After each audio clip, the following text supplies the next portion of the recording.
Cleaning plastic from the ocean sounds simple, just scoop it out, right? Not even close. From microplastics to shifting tides, the ocean presents massive challenges most people don't see. In this video, we reveal why ocean cleanup isn't as easy as it seems. Don't forget to like the video, hit subscribe, and stick around to understand the full scale of this environmental battle. 1. The ocean is too vast and deep. The ocean covers over 70% of Earth's surface, spanning vast, deep, and wild environments. Plastic spreads over millions of square kilometers, both visible and invisible to the naked eye. Unlike lakes or rivers, the ocean has no boundaries to contain plastic once it enters its systems. Waves, storms, and tides scatter debris endlessly, shifting its location from day to day, hour to hour. Even advanced vessels cannot track all areas efficiently due to the sheer scale and changing currents. Much of the plastic is submerged beneath the surface or buried under sand and silt on the seafloor. 2. Plastic breaks down into tiny, unseen pieces. Plastic in the ocean rarely stays whole for long. It shatters, shreds, and shrinks into smaller forms. Ultraviolet light, waves, and salt water erode plastics until they become invisible microplastic fragments. These particles can be smaller than grains of sand and easily mix with plankton and marine life. Cleanup devices targeting large bottles and bags cannot filter particles this small without issues. Efforts to scoop microplastics may accidentally trap or harm fish eggs, larvae, or other sea life.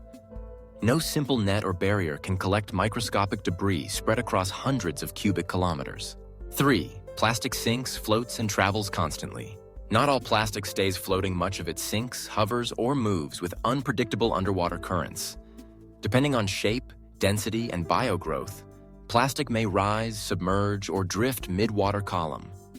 Items that begin floating can sink after soaking up water, growing algae, or breaking into fragments.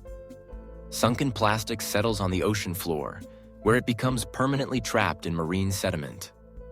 Even advanced sonar and deep-sea submersibles struggle to locate buried or sunken plastics. Meanwhile, floating plastics are pushed by surface winds and gyres, traveling thousands of kilometers. These materials never remain in one place. Cleanup crews chase moving targets across vast oceans. 4. Marine life gets tangled in cleanup efforts. Any system that removes trash risks also harming the marine life living among it in open waters. Nets, booms, and skimmers may accidentally trap fish, jellyfish, turtles, or plankton during use. Devices built to collect plastic cannot always distinguish between waste and delicate marine creatures. Some cleanup trials ended prematurely due to unintended bycatch and habitat disruption concerns. Cleaning near coral reefs or sensitive habitats risks destroying what we aim to protect from pollution. Many plastic-affected regions also serve as breeding grounds for threatened or migratory species. Animals hide among floating debris for shelter, especially fish fry, crabs, and sea turtles.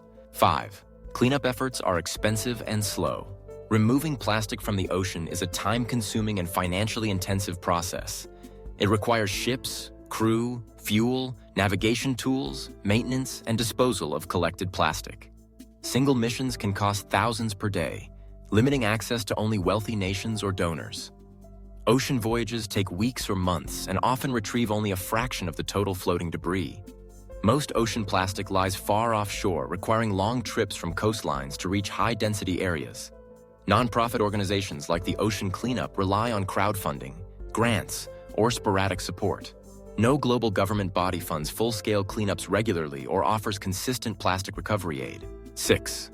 Storms and weather worsen the problem. The ocean is not a calm environment. Storms, hurricanes, and strong winds scatter plastic everywhere.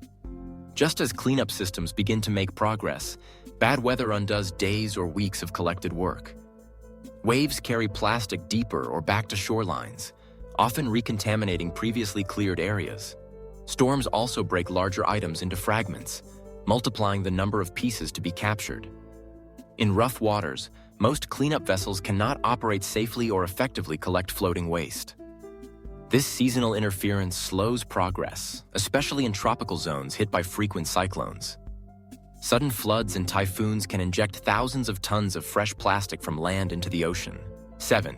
Many plastics cannot be recycled after collection. Not all collected plastics are recyclable.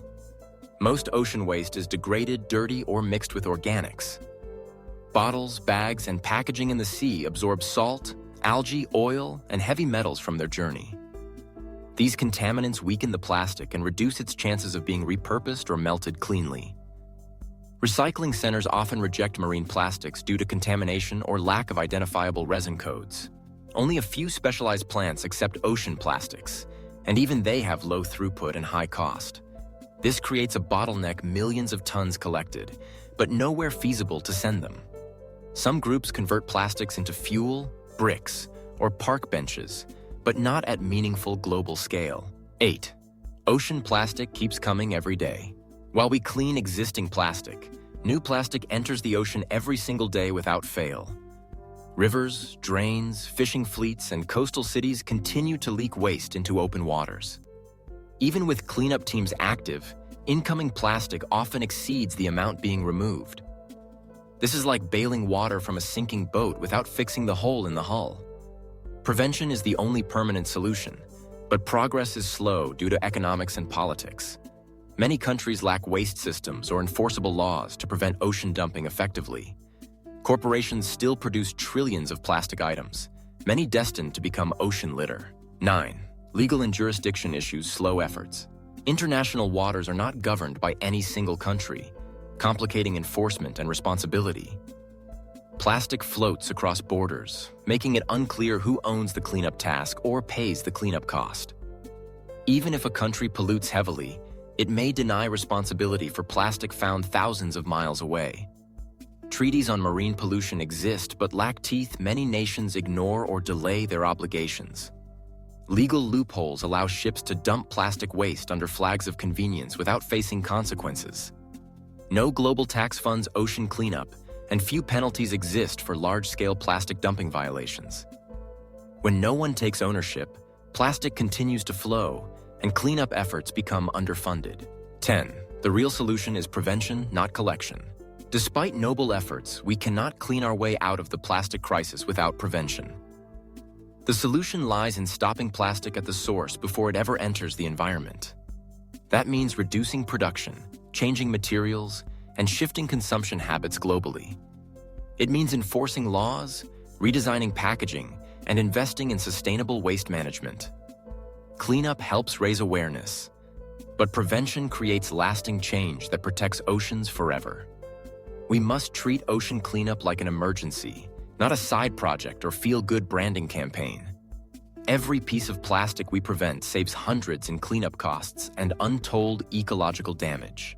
It's not just about picking up trash. Ocean plastic cleanup is a complex fight against invisible currents, tiny particles, and limited resources. Now that you know why it's so hard, don't forget to like this video, subscribe for more environmental insights, and share it to raise awareness. The more we know, the better we can support real solutions that protect our oceans.